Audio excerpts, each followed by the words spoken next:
तो आज के इस वीडियो में एक दफा फिर से हम डिस्कस करेंगे सुन मेरे दिल ड्रामे की लास्ट एपिसोड के बारे में कि एग्जैक्टली इस ड्रामे का एंड कैसा होगा। आई टोटली अंडरस्टैंड कि आपको ये ड्रामा बिल्कुल भी मजे का नहीं लग रहा, आजकल बहुत ज्यादा बोरिंग चल रहा है। लेटेस्ट एपिसोड के भी कुछ ऐसे सीन थे जिन्होंने आपको आग लगा दी होगी, तो वो कौन से हैं सीन और किस वजह से ड्रामा इतना ज्यादा लोग अब पसंद नहीं कर रहे, क्या स्टोरी होगी नेक्स्ट एपिसोड की और किस तरीके से ड्रामा कंक्लूड होगा, इसको हम डिस्कस करने वाले हैं आज के इस वीडियो के अंदर। लेकिन उससे पहले अगर आप लोग चाहते हो कि पीके लग्जरीज की तरफ से आपको मिले लग्जरी गिफ्ट, वो भी फ्री ऑफ कॉस्ट, तो करना सिर्फ आपने ये है इस चैनल को सब्सक्राइब और हमें इंस्टाग्राम पे फॉलो करने के बाद दोनों के स्क्रीनशॉट वहां पर शेयर कर दीजिएगा डीएम में।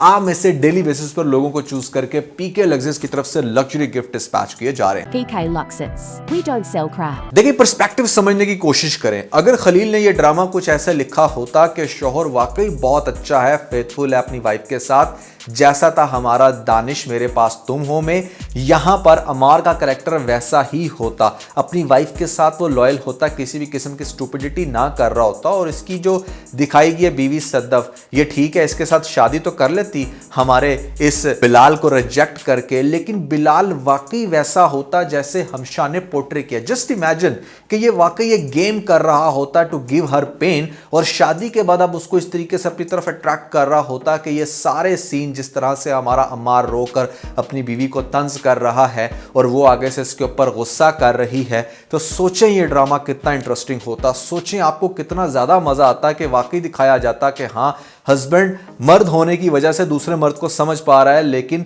सद्दफ नहीं समझ पा रही।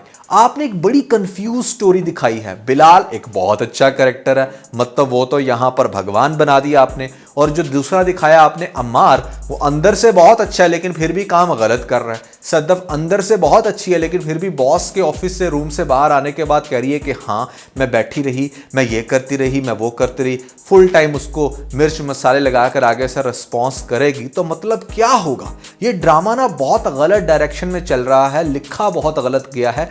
मुझे यकीन नहीं आता कि ये वाकई खलील रहमान की राइटिंग हो सकती है। मतलब हाँ, वो बोंगियों से तो लग रहा है बट उसकी ओवरऑल डायरेक्शन अच्छी होती है। इस दफा वो चीज मिसिंग है।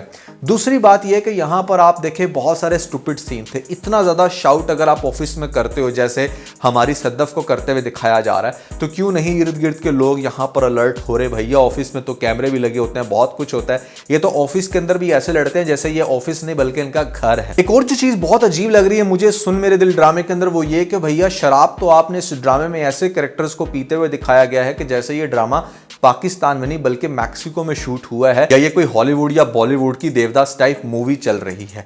यहां से भी नजर आता है हमारे राइटर की दिमाग की अक्कासी के, मतलब वो क्या सोचता है और क्या उसे लग रहा है कि हमारी सोसाइटी में क्या हो रहा है, जो कि रियलिटी के बिल्कुल बरक्स है। आपको दिखाया गया कि मतलब अम्मार पागलों की तरह शराब पी रहा है, एंड इरोनी इसके मतलब यहां पर हमारी सद्दफ ने बिलाल को इसलिए छोड़ा था because he was a drunk. वो हर वक्त शराब नोशी में रहता था, गर्ल्स के साथ उसके चक्कर थे। अब वही काम जब इसका अपना हस्बैंड करने लग रहा है, तो यहां पर ये उसको नेक्स्ट एपिसोड के अंदर फिर भी प्रोटेक्ट करेगी ना वे कि आपको दिखाया जाएगा कि एक दफा फिर से जाकर अपना डिसीजन चेंज करेगी, कहेगी कि नहीं मैं अपने हस्बैंड को शक में नहीं डालना चाहती और मैं अब ये लाहौर वाला प्रोजेक्ट नहीं करूंगी, मैं नहीं जाऊंगी। या प्रोफेशनलिज्म भी कोई चीज होती है, कभी आप कहते हो करूंगी, फिर कहते नहीं करूंगी, आप फिर आगे से करेगी नहीं करूंगी। जिसके बाद यहां पर होगा क्या कि बिलाल को आएगा गुस्सा कि मतलब अगर आप लोगों की लव मैरिज है तो उसके अंदर ट्रस्ट क्यों नहीं है? Why don't you guys trust each other? और क्यों इतना ज्यादा हर वक्त एक दूसरे के खिलाफ नेगेटिविटी बनाते हो? तो आगे से हमारी सदफ पता क्या कहेगी? Please don't interfere our personal life. मतलब what the hell is this यार, क्या पर्सनल लाइफ है तुम्हारी? यहां पर तुम भी पब्लिक हो और तुम्हारा हस्बैंड भी हर वक्त जाता है दूसरी की फ्लैट के अंदर और वहां पर बदनामे जमाना बन चुका है, शराब पी के पता नहीं क्या कुछ, और तुम यहां पर हमेशा से बिलाल के रहमो करम पर, और फिर भी तुम्हारे अंदर सेल्फिशनेस की जो इंतहा दिखाई गई है। मतलब if you do like to see ungrateful face in real life, तो यहां पर सद्दफ से बेस्ट एग्जांपल कोई नहीं हो सकती। इतना ज्यादा आप कैसे सेल्फिश हो सकते हो यार? आपको बात करने की भी तमीज नहीं है। और तो और नेक्स्ट एपिसोड में आप उसके हाथ में थमा दोगी रिजाइन कि भैया ये रहा और मुझे तुम्हारी किसी भी किस्म की मेहरबानी नहीं चाहिए। वाह, सारे मसले हल करवा के, भाई का इलाज करवा के, 8 करोड़ हड़प करके, नौकरी करके, एंजॉय करके, शादी करवा के, और वो बंदा जो तुम्हारे लिए हर स्टेप में तुम्हारा साथ देता है, तुम उसे कह रही हो कि मुझे मेहरबानी नहीं चाहिए। एक इंतहाई क्रिंज और स्टूपिड कैरेक्टर दिखाया गया हमारी सद्दफ का, जिसको देखकर बहुत ज्यादा गुस्सा आता है। अगला स्टूपिड पॉइंट चेक करें कि मतलब दानिया वो लड़की जिसने पता नहीं अपनी जान पे 3-4 दफा खेल के अम्मार को हासिल करने की कोशिश की, और अब वो जब आगे से अम्मार कहता है कि नहीं वो आज भी अगर सोच रहा है अपनी वाइफ के बारे में या शराब पी रहा ड्रंक कर रहा है, तो फौरन से ऑल ऑफ सडन उसने अपने हथियार गिरा दिए और कहना शुरू होगी कि ठीक है दफा हो जो, आज के बाद मुझे अपनी शक्ल नहीं दिखाना। बीबी उसका घर उजाड़ के, उसको शराबी बना के अब तू ये फजूल बातें कर रही है। नेक्स्ट एपिसोड में आपको दिखाया जाएगा कि अब अम्मार बेसिकली उसके पीछे होगा, और जब जाकर उससे बात करेगा तो वो आगे इसके आगे डिमांड रख देगी। तो दानिया कहेगी अम्मार को कि अगर तुम मुझे हासिल करना चाहते हो तो तुम्हें सद्दफ को छोड़ना पड़ेगा। तो आगे से अम्मार की इनसिक्योरिटी चेक करो कि वो कहेगा कि अगर मैंने उसको तलाक दे दी तो वो बिलाल अब्दुल्ला की बाहों में चली जाएगी। वाह भैया वाह, वही बात होगी ना जो मैं आपको कह रहा था कि ये उसको तलाक भी नहीं देगा और लटका कर भी रखेगा।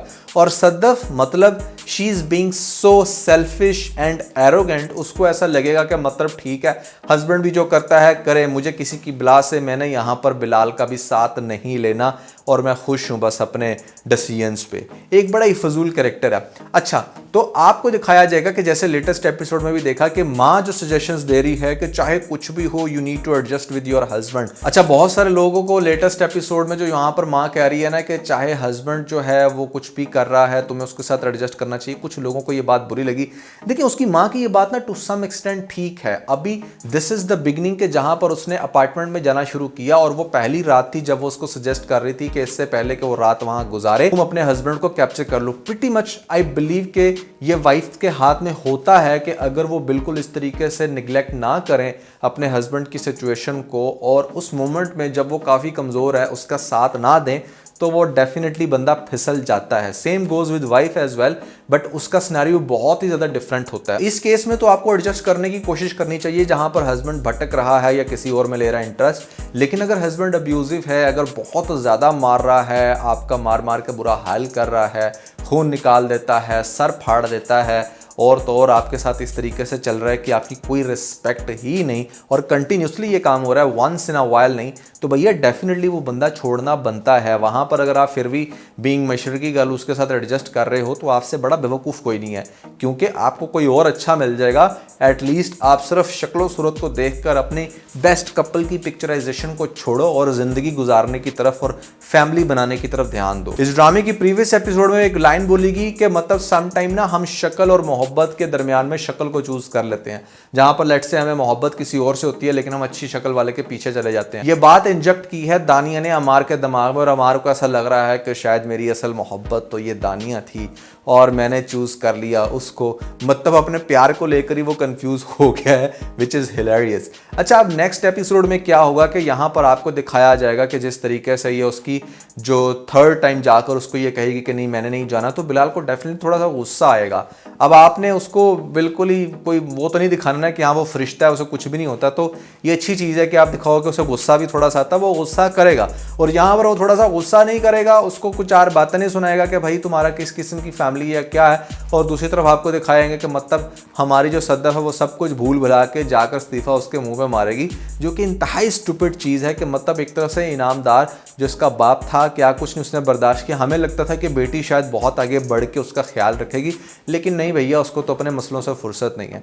तो इस्तीफ़ा उसके हाथ में पकड़ा दो, और मेरे ख्याल से वो वाकई यहाँ ऑफिस से काम छोड़ ही दे तो मज़ा आएगा। हमशा को बहुत मज़ा आएगा, हमशा ये चाहेगी कि मतलब ये जो अब गई है ना दोबारा ना आए, क्योंकि वो जाएगी तो उसका रास्ता खुलेगा ना, जबकि हमशा को ये नहीं पता कि मतलब तुम ना 3 में हो ना 13 में। और बहुत सारे लोग कह रहे थे कि हम अभी भी कंफ्यूज है कि हमशा का कैरेक्टर नेगेटिव है या पॉजिटिव है। फॉर गॉड सेक यार थोड़ी सी सेंस इस्तेमाल कर लो, 100% नेगेटिव कैरेक्टर है, स्टूपिडिटीज की वो एक भरमार है, और यहाँ पर उसने जितनी मिसअंडरस्टैंडिंग्स क्रिएट की उसके बाद आपको कैसे लग रहा है कि वो एक पॉजिटिव कैरेक्टर हो सकता है। उसने यहाँ पर एक फजूल खन्नास भरी हमारी बेवकूफ़ औरत सद्दफ के दिमाग में बिलाल को वो भले प्यार करती होगी, लेकिन वो प्यार कैसा जहाँ पर आप अपने लवर के साथ इतना झूठ बोलो, उसके सामने पिक्चर ही गलत रखो उसके सराउंडिंग की, और तो और अम्मार को जाकर जो फजूल बातें करती है, तो किसी भी एंगल से वो पॉजिटिव कैरेक्टर नहीं हो सकती भैया, नेगेटिव कैरेक्टर ही है।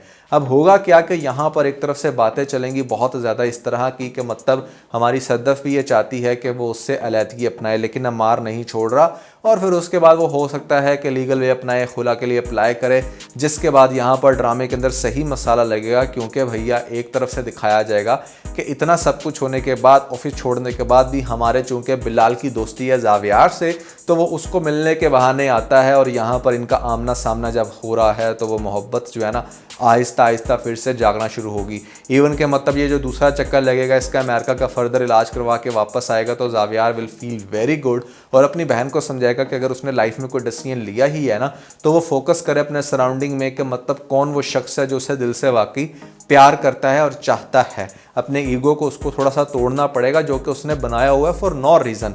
अगला इंसान भी कुछ ऐसा होना तो समझ में आता है। बिलाल ने तो हमेशा उसका साथ ही दिया, उसको प्यार ही किया, तो क्या ज़रूरत पड़ी है खाम खा का फजूल का डिप्रेशन लेने की। आपको दिखाया जाएगा कि यहाँ पर अभी शायद उसने डिवोर्स ना दी हो, बट हमारी जो सद्दफ़ है वो बिलाल को डेट करना शुरू हो जाए, उसके साथ कहीं लंच पे चली जाए, तो ये चीज़ देखेगा अम्मार, और फिर दानिया कहेगी देखा मैंने कहा था ना कि वो उसको लाइक करती है, वो उसको लाइक करता है, तुम अभी भी उसके पीछे भाग रहे हो, उसको छोड़ दो। मतलब जब 2-3 दफ़ा उसको देखेगा उसके साथ तो काफ़ी ज़्यादा तमाशा भी करेगा, और बिलाल उसको अपनी ज़ुबान में समझाने की कोशिश करेगा कि वो सीधा हो जाए, वरना उसको वो दूसरे तरीके से सीधा करेगा। तो थोड़ा सा एक डिफरेंट एंगल भी दिखाया जाएगा। तो आपको दिखाया जाएगा कि हमारा जो अम्मार है ना वो बेसिकली डिवोर्स फिर भी नहीं दे रहा, और उससे बड़े अच्छे अंदाज में हमारा बिलाल कहेगा कि देखो तुम उस लड़की के साथ नहीं चल सके, मैंने तुम्हारी शादी खुद करवाई ये सोच के कि शायद तुम उससे बहुत मोहब्बत करते हो, और मैंने तुम्हें ये कहा था कि उसका ख्याल रखना, जो कि तुमने नहीं रखा। तुमने अपनी शादी की शुरुआत ही शक से की, और यहाँ पर अपनी बीवी को ये समझा कि जैसे मतलब वो तुम्हारी बीवी नहीं बल्कि मेरी लौंडी है। तो ये बातें जब उसके साथ करेगा, जिसके बाद यहाँ पर ड्रामे के अंदर मज़ीद तमाशा क्रिएट होगा, उसके बाद वो उसको ये भी समझाएगा कि देखो तुम रोज़ मेरी आंखों के सामने जाते थे जब दानिया के अपार्टमेंट में, तो तुम्हें क्या लगता था कि मुझे नहीं पता, मुझे हर चीज़ का पता था, बट मैं एक टाइम दे रहा था, स्पेस दे रहा था कि शायद तुम सही हो जाओ।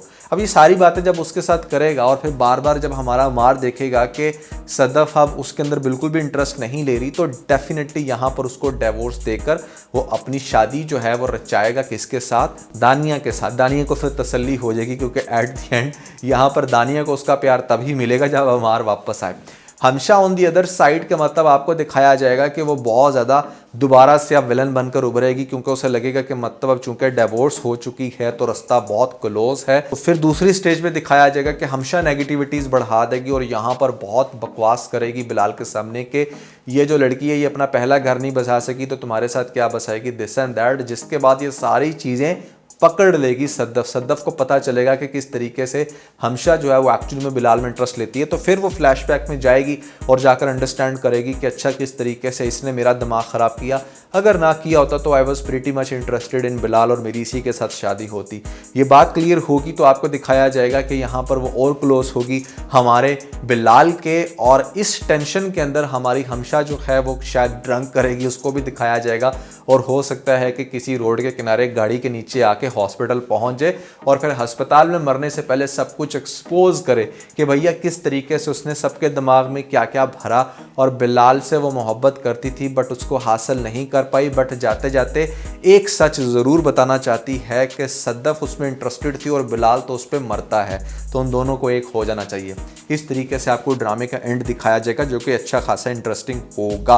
बट फिलहाल ड्रामा बोरिंग चल रहा है। इनको चाहिए कि अगर कोई ऐसे फजूल सीन है तो उसको स्किप करके ड्रामे को थोड़ा शॉर्ट करें और इंटरेस्ट बनाएं, क्योंकि मैं देख रहा हूं कि ग्रेजुअली इस ड्रामे के व्यूज़ भी कम आ रहे हैं और लोग बहुत ज़्यादा फजूल कमेंट्स कर रहे हैं क्योंकि ड्रामा ही बहुत फजूल है। So yeah that was everything about the latest episode. I hope कि आप लोगों ने रिव्यू को एंजॉय किया होगा। Never forget to like and share, और खास तौर पर अगर आप लोगों ने हमारा लेटेस्ट व्लॉग नहीं देखा तो ऊपर आपको लिंक मिल जाएगा, जल्दी से लिंक पर क्लिक करके वीडियो देख के अपना फीडबैक मुझे ज़रूर दीजिएगा।